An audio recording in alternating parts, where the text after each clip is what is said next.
Bonjour tout le monde. On va voir comment, dans Microsoft Azure, créer une machine virtuelle Windows 2019, ainsi que la promouvoir comme contrôleur de domaine, comme DC. On prend pour acquis que vous vous êtes inscrit sur Microsoft Azure en suivant le lien disponible dans les notes de cours. Dans Microsoft Azure ici, créer une VM. Si vous êtes dans Teams, cette section-là ici est à gauche. Donc 0,5, créer une VM. Vous avez l'inscription à Azure ici. Lisez le petit paragraphe ici dans la section 0,5 tout court là, qui s'appelle Microsoft Azure. C'est quand même important. Puis, vous allez créer votre VM en suivant les instructions de cette vidéo. Une fois que vous êtes connecté, là, vous vous êtes inscrit à Microsoft Azure. En passant, ça vous prend un numéro de téléphone valide, un cellulaire idéalement, avec un numéro de téléphone pour recevoir la confirmation que vous êtes bien une personne humaine et qui existe pour pouvoir vous inscrire sur Azure avec évidemment votre compte du Cégep, votre compte de courriel Microsoft du Cégep, Microsoft 365. Une fois que vous êtes connecté dans Azure, si vous n'êtes pas dans cette fenêtre, ben, premièrement, vous voyez que ma fenêtre est en anglais. Vous pouvez ici cliquer sur le petit trou denté en haut pour aller dans Language, puis changer ça pour anglais. Parce que moi, je suis en anglais pour toutes sortes de raisons, incluant le fait que quand on a des problèmes, ben, l'interface en anglais, c'est plus facile de trouver des solutions sur Internet que de poser des questions à Google en français. Il y a moins d'articles, il y a moins de solutions. C'est principalement pour ça que moi, je suis en anglais dans Azure. Euh, donc, quand vous êtes dans Azure, vous pouvez aller ici vous mettre en anglais pour être comme moi si vous voulez. Je vais aller dans Home. C'est ce que vous allez faire vous aussi. En cliquant ici, vous allez aller dans Home après. Home, vous avez un paquet d'informations là-dedans. Vous, ça va être vide dans les ressources récentes, probablement, si vous venez de créer votre compte. Sinon, il va y avoir des choses. Donc, je vais créer une machine virtuelle. Je vais aller dans Virtual Machine. Si ce n'est pas disponible ici, cliquez sur la flèche ici. Vous allez l'avoir quelque part là-dedans. Vous pouvez faire des recherches ici aussi, dans la barre de recherche pour Virtual Machine ou juste Machine. Vous devrez le trouver. Donc, je veux créer une machine virtuelle. Là, je suis dans mes machines virtuelles. Je vais cliquer dans All Service. Donc, dans mes machines virtuelles, je suis ici. Si je veux revenir, je clique en haut ici sur All Service. Dans mes machines virtuelles, j'en ai déjà deux. Je vais en créer une troisième. Pour vous, ça va être une première. Donc, vous allez faire Create ici. Vous allez cliquer sur Azure Virtual Machine. Voilà. Dans cette page-là, ça va être écrit Azure for Students ici. Donc, en haut, vous avez les différentes sections de création de machines. Et ici, en bas, chaque paramètre de chaque section. Quand vous avez terminé, faites pas Review Create tout de suite. On va passer aux prochaines sections une à la fois pour s'assurer qu'on a les bonnes options. Il y a beaucoup de sections qu'on ne va pas toucher, là. Il y a des choses importantes quand même. Donc, Azure for Students, on va le laisser comme ça. Ça se peut que vous n'ayez pas de resource group, donc un groupe de ressources, on va en parler dans le cours rapidement. C'est simplement des groupes des ressources, ça peut être des machines virtuelles, des réseaux virtuels, des groupes de sécurité, des choses comme ça. Donc, je vous invite à faire Create New aussi, puis taper un nom de ressource. Vous allez taper, moi j'ai déjà ressource 001, donc vous allez taper RESS 01, c'est-à-dire, ouais, tout simplement. Donc, moi je vais le choisir vu que je l'avais déjà, mais vous faites Create New. Virtual Machine Name, donc on va l'appeler DC01. Moi, j'en ai déjà un qui s'appelle comme ça. Donc, je vais l'appeler DC02, là, mais vous, allez-y avec DC01, s'il vous plaît. East US, c'est correct, on ne touche pas à ça, la région. Sinon, mettez-le à East US. Touchez à rien d'autre ici. Security type standard, c'est correct, on ne touche à rien. Image, on va choisir Windows Server 11. Gen 2 si vous l'avez, sinon Gen 1, c'est correct. Pardon, Windows Server 2019, j'étais dans l'une. Donc, Windows, vous allez choisir ici Windows Server 2019. Gen 1 ou Gen 2, c'est pas grave, ça n'a pas d'importance. Donc, choisissez pas la Azure Edition, choisissez simplement Windows Server 2019 Gen 1 ou Gen 2. Bon, je vais choisir celle que j'ai en haut ici. Vous touchez à rien ici. Donc ici, il s'agit de choisir la bonne taille de serveur. Je les ai classés ici par coût par mois, ici. Ces coûts par mois-là sont actifs seulement si le serveur est en utilisation. Donc, on va y revenir. Il faut le mettre en mode deallocated, comme je parlais tantôt. Mais on va y revenir, peut-être pas dans cette vidéo-là, mais dans le cours. Alors, il s'agit ici de prendre un 2 GB, vu on a besoin d'un serveur. La meilleure combinaison que j'ai trouvée à date, début 2023, là. C'est ici 10 US, ça c'est pour un client. Puis pour un serveur, 17,96 par mois. Donc ici, il y a 2 gigs, c'est ce qu'il faut. Donc B1MS, on sélectionne ça. Puis on fait Select ici en bas à gauche. Ici, on va créer le compte administrateur. C'est le compte administrateur Windows qui va être généré, l'utilisateur admin là, local de la machine, du serveur. Donc, on peut marquer ADM, n'importe quoi. Là, je pense que j'avais fait dans le cours admin AD pour Active Directory, donc admin, parce qu'ultimement, ça va devenir notre compte Active Directory administrateur aussi là, du domaine en tant que tel. Donc, admin AD et le mot de passe, j'avais choisi ce mot de passe-là personnellement, mais vous allez vous prendre un mot de passe que vous allez noter idéalement. Hein. Ça peut pas être n'importe quoi, là. Il faut choisir un mot de passe assez long, avec des majuscules, des chiffres, ainsi de suite. Donc, vous allez peut-être, comme on dit, taponner un petit peu. Et là, on va choisir ici Select Inbound Port RDP. C'est très important que ce soit coché. On ne cochera pas SSH tout de suite. On n'a pas besoin avant un certain moment dans le cours. Là. Donc, on va choisir RDP. Là, vous entendez mon chien qui jappe peut-être. Voilà. Ici, dans Licensing, on va ici cocher cette case-là. Ça va nous faire économiser des sous quand même. On va aller dans Disque après ça. Dans Disque, donc on continue. Premium SSD, c'est bien. Standard SSD, c'est bien aussi. C'est pas beaucoup plus cher un ou l'autre, là. Fait qu'on peut le laisser à Premium. DevTest aussi standard pour les. On est en mode test. Fait que si vous voulez utiliser standard SSD, vous allez économiser un petit peu de sous à l'utilisation. On va laisser cocher Delete with VM. Si jamais on efface la VM, notre disque va se supprimer. C'est souhaitable là, en environnement test. On n'a pas de problème à supprimer le disque. Donc, ça va. Il n'y a pas d'autre chose à mettre. On va aller dans Networking ici, Next. On peut aussi naviguer en haut à travers les différentes étapes. Donc, VNet 1, ça c'est notre réseau virtuel qu'on a créé à la première étape. Là. Donc, il fallait créer un réseau virtuel avant. C'était très important. Donc, vous allez avoir le subnet qui va sélectionner automatiquement. Parce que VNet 1, c'est un réseau /16. Généralement, c'est configurable, mais par défaut. Puis, votre subnet, par défaut, ça va être un /24. L'adresse IP publique, vous n'allez pas en créer une, elle va être créée automatiquement pour vous. Mais dans l'exemple, dans cette vidéo, moi, ça ne sert à rien parce que j'ai déjà mes 3 adresses IP publiques. On a 3 gratuitement. Fait qu'étant donné que j'en ai 3, il ne va pas m'en créer ici. C'est pas grave. Je vais faire comme si j'en avais une. Donc, vous ne touchez pas à ça. C'est important d'en voir une ici. Là. Ça va être marqué nouvelle IP. Ce ne sera pas nécessairement écrit laquelle. Il va la générer tantôt. On touche à rien d'autre.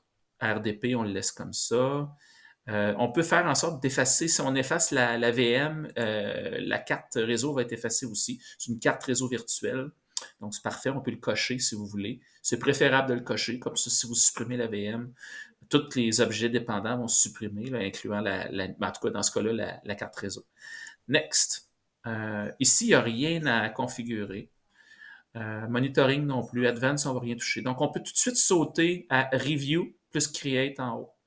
Ou passer par toutes les étapes, là, mais on perd un peu de temps. Donc, là, il va juste valider que la configuration est bonne. Il va me donner un estimé de coût à l'heure. Là, ma machine ici coûterait 2 sous à l'heure. Ici, il faut que ce soit vert en haut, Validation Passed. Puis, ça me coûte à peine un peu plus que 2 sous à l'heure d'utilisation. C'est très bien. On ne va pas l'utiliser. Évidemment, il faut la fermer là, complètement, la mettre en unallocated, la machine, quand vous ne l'utilisez pas. Je le dis plusieurs fois, je le redis dans le cours, parce que sinon, ça monte vite. Voilà. Donc ici, on a... là, il dit que j'ai des ports RDP ouverts sur Internet. C'est plus ou moins vrai, parce que je n'ai pas d'IP externe là, de signer, mais vous allez en avoir une automatiquement. Donc, voilà, je vais faire Create ici. Et là, ça va prendre un certain temps. Ça peut prendre entre 5 et 15 minutes. Là. Ça dépend vraiment de différents facteurs, dont le workload, j'imagine, sur les serveurs d'Azure. Donc, il est en mode déploiement. À chaque fois que vous faites une action de supprimer ou modifier des configs ou créer des VM, vous allez avoir ici dans la partie du haut, la petite cloche, des notifications. Puis ça, c'est en temps réel. Ça va tout de suite vous le dire quand c'est terminé, là, ici. Il est en train de créer les différents objets. Puis les sous-objets dépendants, là, comme le disque, le network interface, le security group, il va créer le disque, et ainsi de suite. Donc, on va attendre que ça soit terminé. Je vais sauter la vidéo directement là, quand c'est terminé pour sauver du temps dans cette vidéo-là. Bon, ben après 3-4 minutes total, là, le déploiement, c'est marqué Your deployment is complete. C'est fait ici, parfait. On va aller voir dans All Service. Ici, on va cliquer sur Virtual Machine. On va aller voir mon DC02. En fait, vous, ça va être DC01. Là. Automatiquement, c'est marqué Creating encore ici dans Status, mais si je fais Refresh ici, c'est marqué Running. Donc, il l'a exécuté, ma machine, automatiquement. Et vous allez vous connecter sur DC02. Là, moi, je vais sauter à DC01, mais vous, c'est comme, ça va être sur DC01. Hein. Donc, vous allez cliquer sur DC01. Et vous, dans votre cas, vous allez télécharger le fichier RDP pour qu'on puisse se connecter dessus. Donc, je vais juste activer ma machine. Moi elle est éteinte, là, je vais la démarrer. Dans votre cas, ça va être déjà démarré, votre DC01. Votre machine virtuelle va déjà être démarrée. Ce que vous allez faire, vous allez cliquer sur, je crois que c'est Connect ici, ouais, voilà. Vous allez télécharger le fichier RDP. Donc, le fichier RDP, Remote Desktop Protocol. Ici, il va y avoir une adresse IP externe avec le port RDP standard. On va cliquer sur Download RDP File. On va le mettre dans le bureau, disons, dc01.rdp. Donc, ça va être le fichier. On va enregistrer ça dans le bureau. Je vais aller dans mon bureau. Et ça va être le fichier RDP que vous allez utiliser pour vous connecter. Il va falloir qu'on le modifie, par contre, ce fichier-là. On va faire bouton de droite, modifier. Attention, si vous êtes en Windows 11, vous devez choisir plus d'options en bas ici. Donc, vous faites bouton de droite sur DC01, plus d'options. Et là, vous avez modifié. Moi, je suis en Windows 10 encore.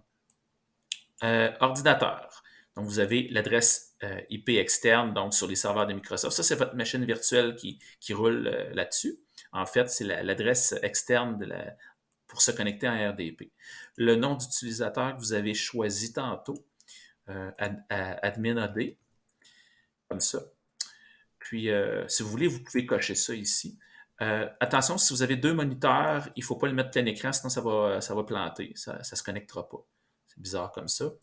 Donc, je vais juste le mettre en 1280 par 768, tiens, ou 720. Puis, ressources locales, je vais décocher les imprimantes. On n'a pas besoin de ça. J'essaie de connecter vos imprimantes pour imprimer à distance. Voilà, je vais enregistrer ça. C'est très important de cliquer sur Enregistrer. Vous avez mis votre nom d'utilisateur qui est administrateur de la machine. On se connecte. On fait connexion. On peut cocher ça pour ne pas être dérangé à l'avenir. Le mot de passe, c'est celui-là ici, comme ceci. J'avais pris en note. Encore, oui, on aurait pu cocher une case, c'est pour ne pas être dérangé là, par rapport au certificat. Et on se connecte sur notre machine virtuelle. C'est fantastique. Et là, on a une belle machine virtuelle qui roule. On a un beau Windows Server 2019, prêt à devenir un contrôleur de domaine. On va lui donner une adresse IP statique à notre carte réseau parce que dans un serveur DC, on n'a pas le choix, mais que ce soit n'importe quel serveur, généralement, on est en IP statique. On ne veut pas qu'il utilise le DHCP. Et là, le DHCP, c'est celui de Azure. Donc, on n'a pas mis de notre propre serveur DHCP, on prend celui de Azure dans ce cas-là. Mais peu importe, ça prend une IP statique. Alors, on peut aller voir ici si on fait bouton de droite sur le menu démarrer, on peut faire Run CMD pour rentrer dans une ligne de commande, aller voir ipconfig/all. Ça vous donne les paramètres de la carte. Donc, 10.00.4 dans mon cas, 255.255.250, 10.0.0.1 pour le gateway. Puis le DNS serveur, c'est lui-même présentement, mais vous allez avoir un DNS serveur qui va ressembler à une adresse externe là, de Microsoft. Okay? Donc, ça va être important de prendre ces choses-là en note de votre côté. Toutes les informations qui sont ici, afin de, on peut les garder aussi à l'écran, de sorte qu'on va aller dans le... Bon, moi, je passe par le Control Panel, là, je fais bouton de droite Run encore, et je marque Control. Bon, c'est parce que le Control Panel n'est plus aussi facilement trouvable dans les serveurs 2019. À partir de là, je vais aller dans Network, ici. Je vais aller dans Network Sharing Center, je crois, si je me rappelle bien. Ouais, il y a l'option ici de la carte Ethernet. Bon, l'important, c'est de se rendre ici. Propriété, CPIP. On aurait pu aussi utiliser une commande qui permet de faire ça à la main. Vous, ça va être marqué Obtain an IP address automatically. Donc, vous allez cocher Use the following IP address. Vous allez lui donner ce qui est écrit ici. Donc, IP address, ça va être quelque chose comme 10.0.0.4. J'ai vu aussi Azure qui donne 10.1.0.4. Ça se peut très bien. Généralement, ça va tourner autour de ces adresses-là. Donc, ça va être important de mettre la même. Vous allez mettre 255.255.255.0. On a vu que c'est un /24. Et vous allez mettre le default gateway qui est écrit ici. Généralement, ça va toujours être 10.1 ou 10.0.0, mais ça va toujours finir par .1, le gateway. C'est tout. Le DNS server, vous n'allez pas mettre 127 ici. Hein. Vous allez mettre, parce que ça, moi, c'est parce que je l'ai promu en DC, que c'est devenu son propre DNS server. Mais ce que vous allez faire, vous, vous allez mettre le DNS qui est automatiquement distribué par le DHCP, qui est une adresse externe là, qui varie beaucoup d'une personne à l'autre, mais pas toujours, en fait. Dans le cours, on a vu que la plupart des gens avaient le même DNS de Microsoft. Alors, vous allez mettre l'adresse qui est écrite ici. Vous allez faire OK là-dessus, puis OK. Je fais cancel parce que je n'ai rien changé, moi, dans mon cas. Close. Puis, vous allez redémarrer. Ça se peut très bien que là, ça coupe. En fait, ça va couper parce que, évidemment, votre connexion Internet avec votre serveur va couper temporairement. Ça se peut que ça revienne après quelques secondes. Attendez un petit 30 secondes. Si c'est pas revenu, si c'est revenu, tant mieux, ça fonctionne bien. Je vous conseille quand même de redémarrer d'une manière ou d'une autre. C'est vraiment un conseil que je vous donne. Pour redémarrer, vous cliquez ici, évidemment, ici, Restart, ou encore, si vous n'avez plus accès parce que ça a vraiment coupé et ça ne revient pas, vous allez ici, évidemment, dans la machine virtuelle, vous avez, si vous cliquez sur la machine virtuelle DC01, vous avez un Restart ici, un bouton Restart qui va faire la job pour vous autres. C'est pas très long, ça prend une minute, maximum 2 minutes, puis c'est redémarré. Et là, quand ça va être redémarré, ben, vous retournez évidemment dans votre connexion RDP que vous réexécutez. Vous allez vous reconnecter automatiquement, tout va être fermé, comme ça. Le Server Manager Dashboard va se rouvrir. Puis, vous allez être prêt à faire une promotion, la promotion de votre serveur en DC, en Domain Controller. Donc, dans le Server Manager, ici, on est rendu à, maintenant qu'on a changé pour une adresse fixe, on va rajouter un rôle, le rôle de Domain Controller. Alors, on clique ici, évidemment, sur Add Role and Features. Le rôle de Domain Controller, c'est un gros rôle, donc, mais c'est pas beaucoup, c'est pas très long, en fait. On va faire Next. Ici, Role-Based Feature, Based Installation, le premier. Next. Le serveur qu'on veut, bon, vous, ça va être écrit DC01. Et l'adresse, ça va être .4 parce que là, j'ai fait des petits changements moi-même tantôt, sans que vous le sachiez. Ça ne change rien à votre procédure. C'est DC01 dans votre cas. Ici, on va aller cocher Active Directory Domain Service. Donc, c'est le deuxième dans la liste ici, Active Directory Domain Service. Ça, c'est tous les outils d'administration qui vont installer. Donc, c'est important de laisser ça cocher. On ne touche pas à ça. On fait Add Features. Ensuite, on va cocher DNS. Très important. Add Features. Next. Voilà, on laisse ça comme ça. On ne touche à rien. Next, Next, Next. On ne va pas cocher Restart. On va garder le contrôle là-dessus. On va restarter nous-mêmes au besoin. On va faire Install comme ça. Donc là, les rôles vont s'installer. Ça peut prendre un certain temps. On va couper la vidéo, puis on va revenir quand c'est terminé. Alors, c'est terminé. Ça a pris environ 4 minutes encore. C'est marqué Configuration Required. Ça, c'est important. Configuration Required, ça veut dire qu'on va falloir ici faire une étape de plus. Mais en gros, ça s'est bien passé, ça s'est fait correctement. On va faire close ici. Et ici, on a un petit point d'exclamation, une notification. Notre serveur, nos services sont installés, notre rôle est fait, mais on n'a toujours pas de domaine de créer. Il faut créer un domaine ici, parce qu'on n'a pas de domaine, puis c'est pas un domaine controller, c'est juste les services qui sont installés. Alors, en créant un domaine, il va devenir domaine controller. On a ici 3 choix. J'avais donné la théorie en classe pour expliquer c'est quoi ces 3 choix-là. Dans quel cas de figure on va choisir un ou l'autre. Dans notre cas, on n'a rien. On a comme un tableau blanc. Il faut créer une forêt, même si cette forêt-là va contenir juste un domaine. On va créer le domaine lab.local. Donc, je ne donne pas de détails théoriques là-dessus puisque ça a été dit en classe. Next, suivant. Le processus, c'est pas très long, on touche à rien ici. Le mot de passe ici qu'il faut créer pour le DSRM, encore une fois, j'en ai pas parlé, j'en parle pas, c'est-à-dire dans cette vidéo, mais il faut mettre un mot de passe assez long, assez complexe. Next, ici. Bon, on peut ignorer cette étape-là. Next. NetBIOSName, ça va s'afficher tout seul, on le laisse aller, c'est pas très long. C'est juste qu'il faut attendre qu'il apparaisse. Ça devrait être écrit lab. C'est ça, c'est la première partie du nom de domaine. On fait next, on touche à rien.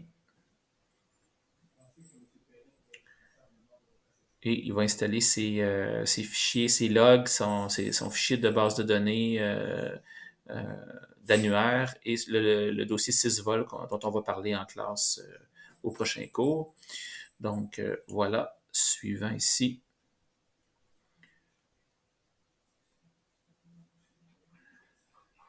Il est en train de juste vérifier qu'il y a les prerequisites, donc les choses qu'il faut. Bon, il y a quelques warnings ici, mais on peut les ignorer. On va faire install.